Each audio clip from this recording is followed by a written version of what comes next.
He stopped in the middle of the hallway, turned to the person walking beside him, and said only 4 words. "Don't move. Follow me." No explanation. No warning. To everyone watching, it looked like a strange, almost reckless thing to do, but the real reason had nothing to do with where they were walking. It had everything to do with a secret he had been carrying for over a year, one that was about to surface whether he was ready or not. What was he really walking toward? And why had he waited until now, after everything, to finally show someone the truth? Sit back, relax, and let's dive into this story. It was a humid Tuesday evening in Atlanta, the kind where the air sits heavy on your skin even after the sun goes down. Inside the Sterling Grand Hotel, the lobby chandeliers threw soft gold light across marble floors that had just been mopped, and the faint smell of citrus cleaner still hung in the air. Malik Reese pushed a laundry cart down the service corridor, his shoulders tired, his uniform shirt damp at the collar. The hum of industrial dryers rattled somewhere behind a steel door, mixing with the distant clatter of room service trays, and the soft jazz piped through hidden lobby speakers.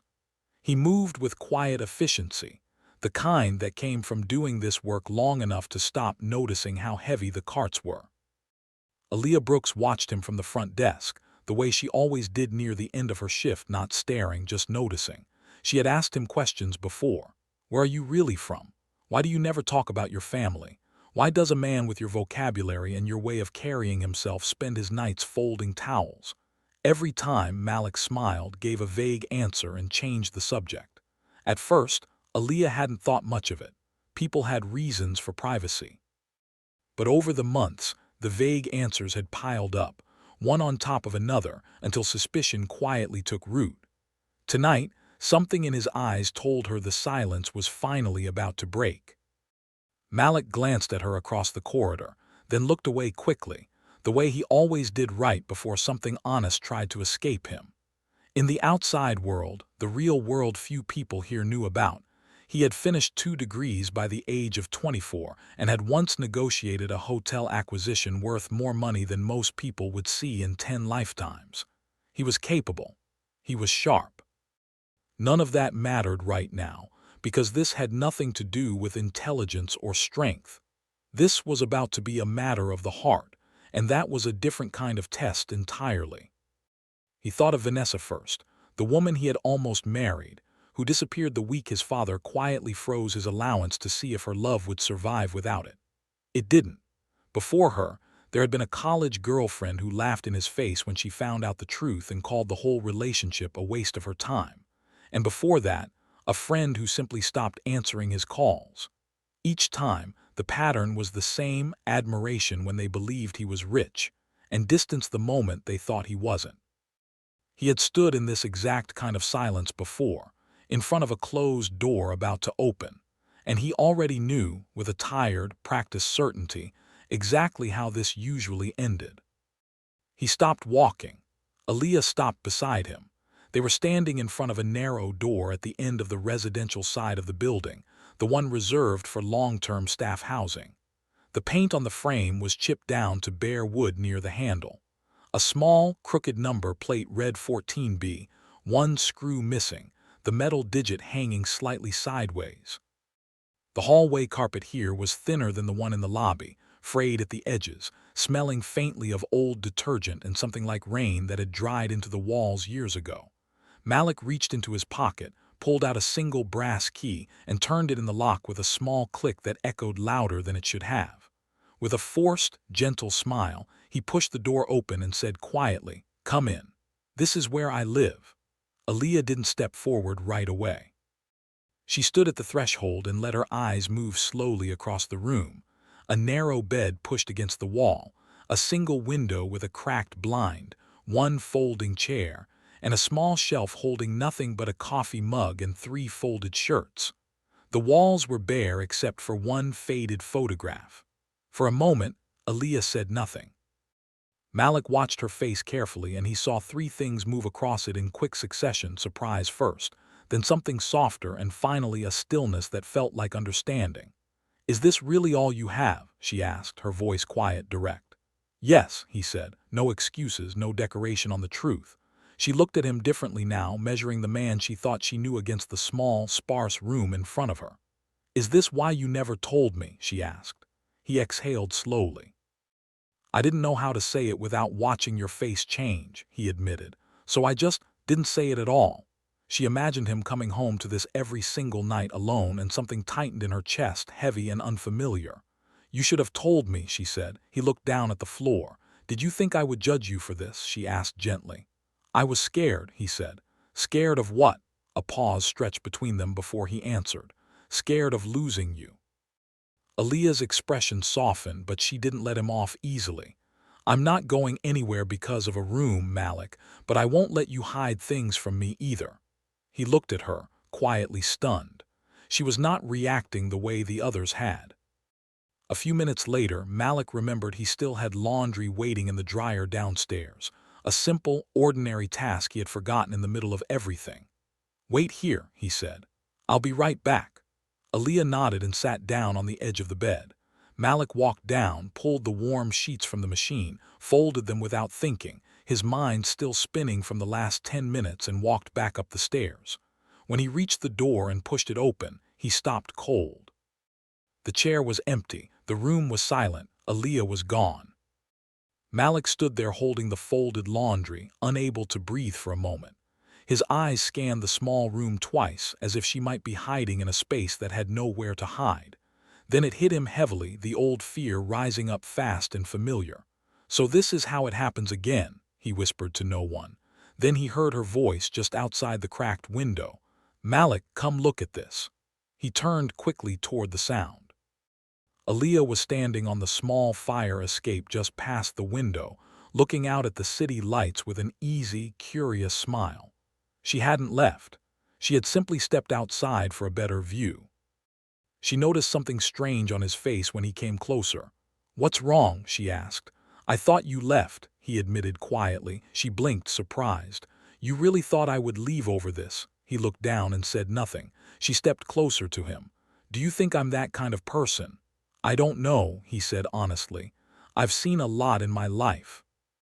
She studied him for a long moment, and for the first time she saw something deeper behind his eyes, not arrogance, not secrecy for its own sake, but the quiet exhaustion of someone who had been disappointed too many times to count. She stepped even closer and placed her hand gently on his arm. "What I feel for you has nothing to do with this room," she said. "I care about you, not where you live or what you own." She paused, then said softly, "I love you, Malik." The words settled in the air between them, and for a moment he couldn't move. Slowly, he wrapped his arms around her, his chest tight, not from fear this time, but from something warmer he hadn't felt in years. "When things get steady for me," he murmured into her hair, "I want you to be the first person I take on a real vacation, somewhere with an ocean." She laughed softly and held on tighter. They went back inside, made 2 cups of instant coffee, and talked until midnight about nothing important at all, laughing more than either of them expected, time slipping by unnoticed. That night, long after Aaliyah had gone home, one thought stayed lodged in Malik's mind like a splinter.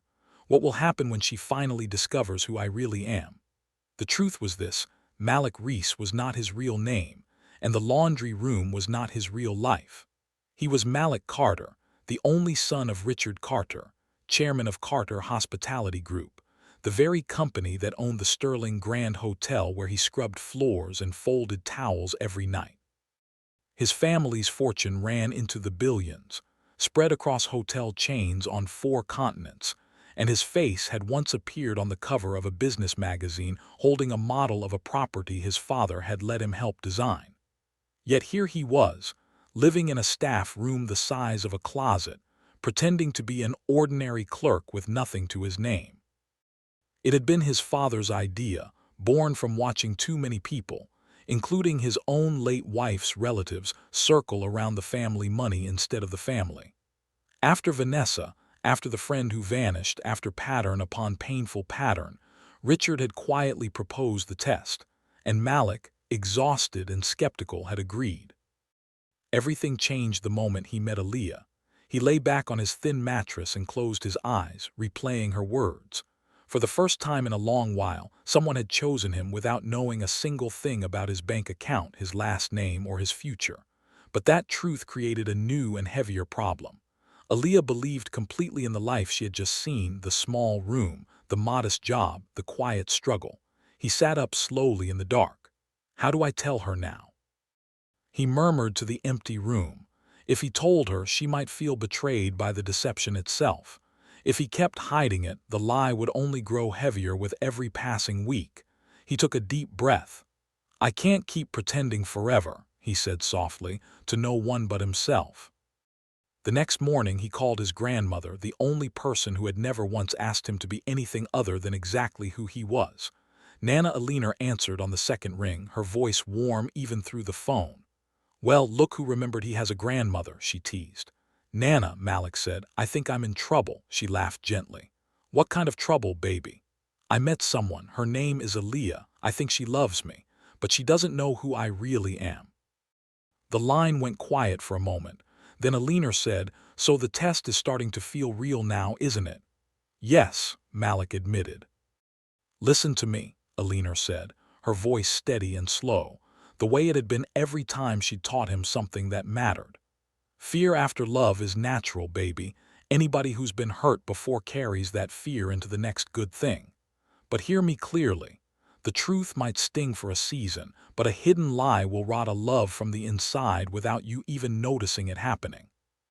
If this girl truly loves you, she will be hurt by the secret, yes, but in time she will understand why a man who's been burned so many times learned to hide his fire. Love cannot grow in a house built on hiding, Malik. It just can't. I'll tell her soon, he said quietly. See that you do, Alina replied. Because the right one will love the man, not the money, not the title, and not the struggle either. The call ended, but her words lingered in the room long after the screen went dark, settling over him like a truth he could no longer outrun. Deep down, he knew the secret would surface on its own terms eventually, whether he was ready or not. Weeks passed, and Malik and Aaliyah grew closer in ways the whole staff began to notice, lingering glances at the break room, shared lunch hours, the kind of easy laughter that made coworkers smile and whisper among themselves. But one person on the floor was not happy about it at all.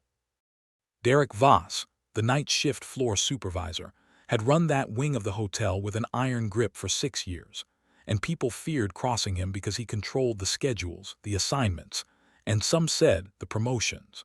What most people didn't know was that Derek had asked Aaliyah out twice years earlier and been turned down both times, a wound to his pride he had never fully let go of. When he saw her falling for a laundry attendant of all people, something bitter twisted inside him. It started small. Derek assigned Malik to clean 3 additional floors with no extra time allotted, an unreasonable dismissive order clearly meant to humiliate. Malik said nothing and did the work anyway. A week later, Derek escalated, mocking Malik in front of other staff, calling him the cart boy loudly enough for guests to hear. Malik responded calmly, setting one clear boundary. Call me by my name or don't call me anything at all. Derek's jaw tightened, but he backed off for the moment. The third time, there were no warnings. In the middle of the staff corridor, in front of nearly a dozen coworkers, Derek shoved Malik hard into a laundry cart and shouted that people like him didn't belong anywhere near the front of house, that he was an embarrassment to the property. The sound of the cart crashing into the wall echoed down the hallway, and everyone froze. Then Aaliyah's voice cut through the silence like a blade. She stepped forward, placing herself directly between Derek and Malik. Derek tried to wave her off, telling her this wasn't her business. She did not move an inch. If you touch him again, she said, her voice steady and sharp, I will report this to management myself tonight. Derek's bravado faltered and he backed away slowly, muttering something under his breath before disappearing down the hall. Aaliyah turned to Malik immediately. Are you okay? She asked, checking his arm where the cart had struck him. I'm fine, he said, but inside the secret felt heavier than it had in weeks. She had just stood up for someone she still didn't fully know, and that made the weight of hiding the truth almost unbearable. That evening, Aaliyah came to check on him, bringing a small bag of ice for the bruise on his forearm. They sat together on the narrow bed, and Malik couldn't stop thinking not about Derek, but about how fiercely she had defended someone she didn't even know completely. He almost confessed right there. Instead, he asked an indirect question, one that mirrored everything churning inside him. "What would you do," he said carefully, "if someone you loved was hiding something important from you?" Aaliyah thought for a moment before answering. "I'd feel hurt," she said honestly, "but I want to understand why they hid it in the first place." Malik listened, and the secret pressed down on his chest harder than before. After she left for the night, he called Alina again, voice tight with fear of hurting Aaliyah the way the truth might. Alina encouraged him gently but firmly. It was time. The next morning, Malik woke up resolved. Today he would tell her. At the hotel, Aaliyah noticed something different in his expression right away. "You look serious today," she said. "Is everything okay?" "Yes," he replied, "but there's something I need to tell you later." "We can talk at lunch," she said, and the rest of the morning passed in a strange, electric quiet. At lunch, they sat outside on the small staff patio behind the building, the city noise muffled by distance. Malik took a breath. "Aaliyah, there's something I—" Before he could finish, Derek appeared again, louder this time, accusing Malik of stealing supplies from the laundry room, a lie meant purely to provoke. The confrontation erupted fast, voices rising, Derek grabbing Malik by the collar in front of a small crowd gathering near the entrance. The confession dissolved instantly into chaos. Derek's grip tightened, his voice rising into a near shout, drawing more onlookers from inside the lobby. Several guests stopped near the revolving doors to watch. Then, slowly, two long black vehicles pulled into the hotel's circular driveway and came to a smooth stop. Doors opened. Two assistants in dark, tailored suits stepped out first, followed by a tall man in his 60s with silver hair and an unmistakable presence. The moment the hotel's general manager spotted him through the lobby window, his expression changed instantly, color draining from his face. Someone near the front desk whispered, just loud enough to carry, "That's the chairman. That's Richard Carter." Richard walked forward without hurrying, his pace calm, almost unbothered by the commotion. Derek still had a fistful of Malik's collar, completely unaware of who had just arrived. Richard's voice cut through the noise, calm but unmistakably firm. "Malik," he said, "what is going on here?" The entire courtyard went silent. People who had been watching the scuffle now turned to stare at the chairman, then back at the laundry attendant he had just addressed by name. Whispers rippled through the small crowd. "How does the chairman know this clerk personally?" Aaliyah, standing near the edge of the crowd, turned slowly toward Malik. "Do you know him?" she asked, her voice barely above a whisper. Malik's heart pounded so hard he could feel it in his throat. This was not how he had imagined this moment unfolding, not even close. Richard stepped closer, placing a steady hand on his son's shoulder. "My son," he said clearly, loud enough for everyone nearby to hear. "I came to check on you myself. Tell me what's happening." The word "son" rippled through the courtyard like a struck bell. Whispers turned into stunned silence. Aaliyah's face slowly drained of color. Derek's stomach dropped as every insult, every shove, every cruel word he had thrown at Malik replayed in his mind all at once. Malik finally spoke, quietly acknowledging what could no longer be hidden. "Yes," he said, "he's my father." There was no more room for doubt. Richard turned to Derek with calm, unwavering authority. "No employee of this company is treated with disrespect," he said, "whether they are my son or the newest worker on this property." Within minutes, hotel security had escorted Derek off the premises, his employment terminated on the spot. But Aaliyah wasn't watching any of that unfold. Her world had gone quiet around her, the noise of the crowd fading into background static.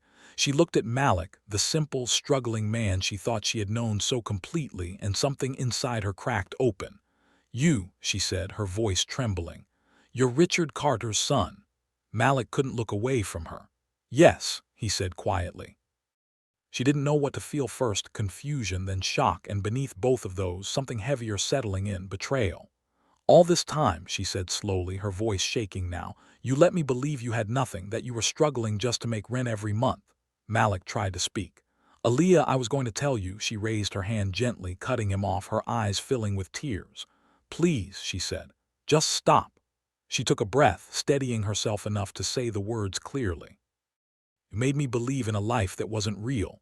You took away my right to choose what I was walking into. I never wanted to hurt you, Malik said softly. I only wanted to know if someone could love me without all of this. That wasn't your decision to make, she said, her voice breaking slightly. A long silence stretched between them. Malik, I trusted you, she said finally. And the whole time you were testing me. She stepped back, putting distance between them that felt far wider than it should have. I need space, she said quietly, and turned and walked away without looking back. Malik stood frozen in the courtyard, unable to move, the truth finally out in the open. But so was the one moment he had feared more than anything else. The days that followed were long and heavy for Malik. He moved back into his real life now, into the penthouse with its wide windows and quiet staff, surrounded by every comfort he had once pretended not to have. None of it brought him any peace. One evening, Alina sat beside him on the balcony, watching the city lights below. You're still thinking about her, she said, not a question. Yes, he admitted. I made a mistake, Alina said quietly. I helped push you into this test.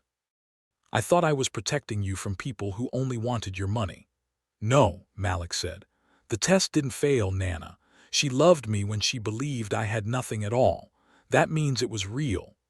Alina nodded slowly, but her eyes carried the quiet weight of knowing something had also been lost in the process, something that might not come back easily. Across the city, Aaliyah was struggling in her own way. She replayed the courtyard scene over and over, first with anger, then with the sting of betrayal sitting heavy in her chest. But as the days passed, something else began to surface beneath the hurt. Understanding. She remembered how Malik had always listened when she talked about her tired days, how he never once made her feel small, how he had shown up for her in 100 quiet ways that had nothing to do with money.